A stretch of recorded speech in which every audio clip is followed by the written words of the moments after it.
जिंदगी थी। पर एक दिन जिसे मैंने पकड़वाया था वो रेड विजर्ड वापस आया और उन्होंने मेरी बीवी को मार दिया, पर मेरी बेटी बच गई। पर उसके बाद के कई महीने मेरी जिंदगी के सबसे शर्मनाक महीने रहे। पर तभी मुझे होल्गा मिल गई और उसे मेरी बेटी के ऊपर तरस आ गया। पर जिंदगी जीने के लिए पैसे तो चाहिए, इसीलिए मैंने चोरी करना शुरू कर दिया और उसी चोरी में हमें एक ऐसा लॉकेट मिला जिससे आप गायब हो सकते हैं और उसे हमने अपनी बेटी कीरा को दे दिया। इसके बाद हम तीनों मिलकर चोरी करने लगे और हमारी टीम में एक साइमन नाम का जादूगर और एक फोर्ज नाम का ठग भी था और जल्दी ही हम सब एक टीम बन गए। पर फिर एक दिन सब कुछ बदल गया जब हम उस सोफीना नाम की जादूगरनी से मिले जिसे हमारी मदद चाहिए थी क्योंकि वो कोरेन का खजाना चोरी करना चाहती थी। पर मैंने मना कर दिया, लेकिन फोर्ज ने मुझे मना लिया क्योंकि उस खजाने में एक ऐसी चीज थी जिसकी मदद से हम किसी भी मरे हुए को जिंदा कर सकते थे और उसका नाम है टैबलेट ऑफ रीअवेकनिंग। इसीलिए मैंने हाँ कर दी क्योंकि मैं अपनी बीवी को वापस लाना चाहता था।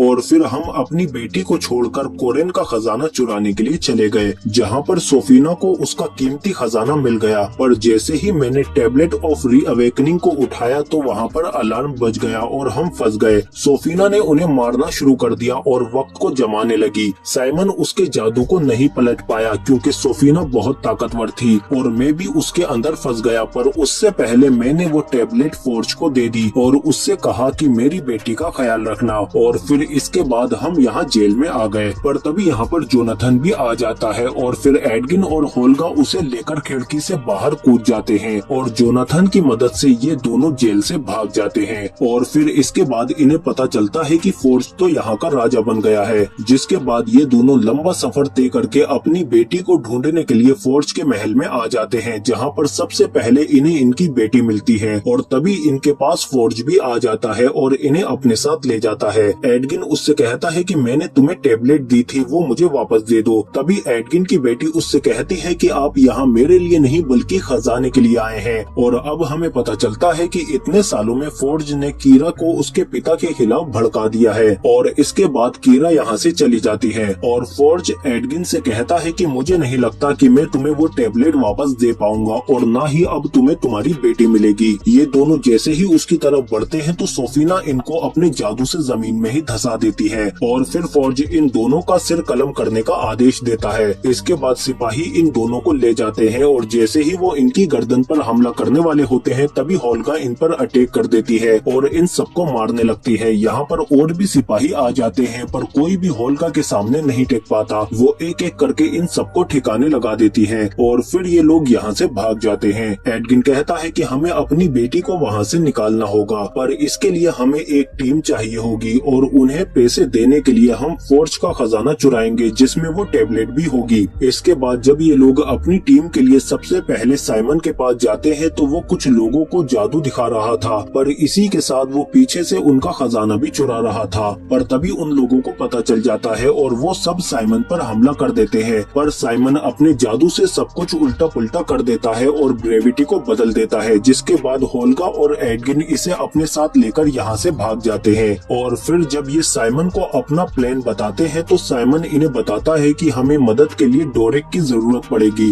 और फिर जब ये उसके पास आते हैं तो डोरेक घोड़े के रूप में होती है जो अपना रूप बदलकर यहाँ मौजूद सभी सिपाहियों को मारने लगती है और ये खुद एक भालू टाइप बड़े से उल्लू में बदल जाती है और सभी सिपाहियों को यहाँ से मारकर भगा देती है। इसके बाद ये लोग डोरेक को भी अपने साथ आने के लिए मना लेते हैं क्योंकि ये भी फोर्ज के खिलाफ है। इधर हम सोफीना को देखते हैं जिससे उसके मास्टर कहते हैं कि इंसानों ने इस दुनिया पर कई सालों तक राज कर लिया, पर अब जल्दी ही हम कामयाब होने वाले हैं। हालांकि उस फोर्ज की चालाकियों के बिना हम यहाँ तक कभी नहीं पहुँच पाते। तभी यहाँ पर फोर्ज आ जाता है और वो सोफीना से कहता है कि हमारे मेहमान आ चुके हैं जिन्हें तिजोरी देखनी है। इसके बाद सोफीना जाकर उन्हें वो तिजोरी दिखाती है और बताती है कि इस तिजोरी को सुरक्षित किया गया है मॉडर्न कैनिन की सील से। पर तभी सोफीना एक मक्खी पर अटैक कर देती है क्योंकि उस मक्खी के रूप में वो डोरेक थी, पर वो इससे बचते हुए वहाँ से भाग जाती है और एक आर्मर में घुस जाती है। पर जल्दी ही सिपाहियों को उस पर शक हो जाता है और फिर वो चूहा बनकर यहाँ से भाग जाती है और जब तक सिपाही उसे पकड़ने की कोशिश करते हैं तब तक ये एक बाज में बदलकर वहाँ से उड़ जाती है। पर सिपाही लगातार इस पर तीर चलाते रहते हैं जिसकी वजह से डोरेक नीचे गिर जाती है और बिल्ली का रूप हेल्प ले लेती है, पर बाहर आते ही सोफीना इसे पहचान लेती है, जिससे बचने के लिए डोरेक एक हिरन में बदल जाती है और सिपाही इसे रोकने की कोशिश करते हैं, पर डोरेक उछलते कूदते हुए यहाँ से भागकर निकल जाती है और फिर वापस आकर अपने सिपाहियों को बताती है कि तिजोरी को मॉडर्न कैनन सील से सुरक्षित किया गया है, जिसे सुनकर साइमन कहता है कि मैं उसे नहीं तोड़ सकता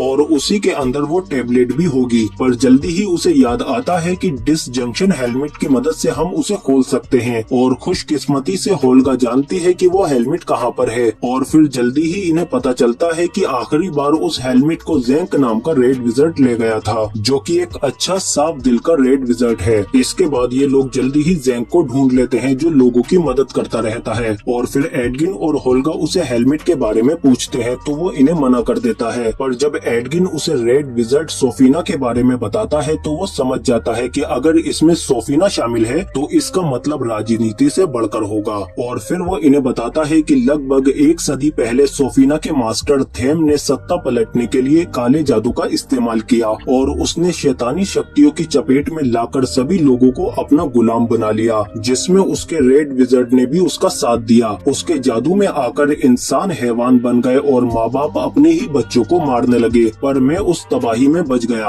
और लगता है कि अब सोफीना भी फिर से वही करने वाली है, इसीलिए मैं तुम्हें वो हेलमेट दूंगा, पर उसके लिए हमें अंडरडार्क जाना होगा, जहाँ पर सबसे पहले इन्हें अकल के दुश्मन मिलते हैं, पर वो इन पर हमला नहीं करते। इसके बाद अंदर आने पर इन्हें बीच में लावा का दरिया मिलता है, पर साइमन होल्गा की छड़ी की मदद से एक पोर्टल का दरवाजा बना लेता है, जिसकी मदद से ये दूसरी तरफ चले जाते हैं और वहाँ एक मूर्ति के अंदर इन्हें वो हेलमेट मिल जाता है। पर तभी यहाँ पर रेड विज़र्ड आ जाते हैं, जो इनका पीछा कर रहे थे, पर ज़ेंक कहता है कि इन्हें मुझ पर छोड़ दो और फिर हम देखते हैं कि ज़ेंक कोई मामूली विज़र्ड नहीं है, बल्कि वो एक बहुत ही माहिर सिपाही है, जिसके सामने इनमें से कोई भी नहीं टिक पाता और वो इन सभी को एक एक करके मार देता है और इनका हेड भी इसे टक्कर देने की कोशिश करता है, पर वो भी इसके आगे ज्यादा देर नहीं टिक पाता। ज़ेंक कहता है कि जल्दी यहाँ से निकलो क्योंकि ये लोग दोबारा उठने वाले हैं और फिर जैसे ही ये लोग यहाँ से भागते हैं तो तभी इनके सामने एक बड़ा सा ड्रैगन आ जाता है और वो इनमें से सभी रेड विज़र्ड को खाने लगता है, पर ये ड्रैगन बहुत मोटा हो चुका है, इसीलिए वो तेजी से इनका पीछा नहीं कर पाता, पर ये लोग उससे बचने की भरपूर कोशिश करते हैं, पर ड्रैगन ब्रिज को अपनी तरफ झुका लेता है, जिससे एडगिन सीधा उसके मुंह में जाने लगता है, पर तभी ज़ेंक आकर उस ड्रैगन के सिर में तलवार घुसा देता है,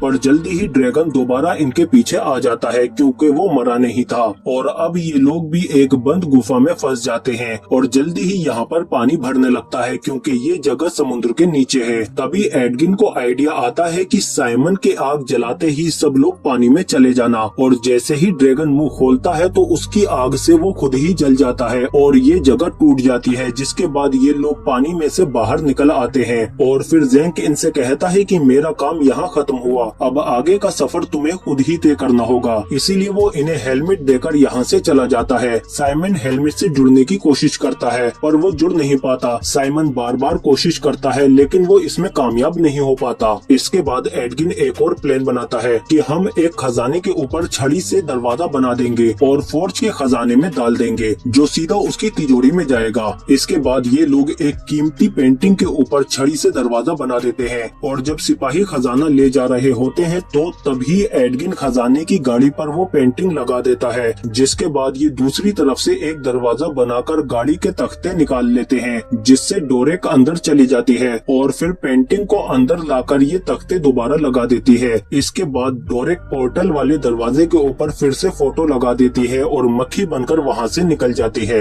इसके बाद सिपाही जब खजाने के साथ उस पेंटिंग को रखते हैं तो वो उल्टी जमीन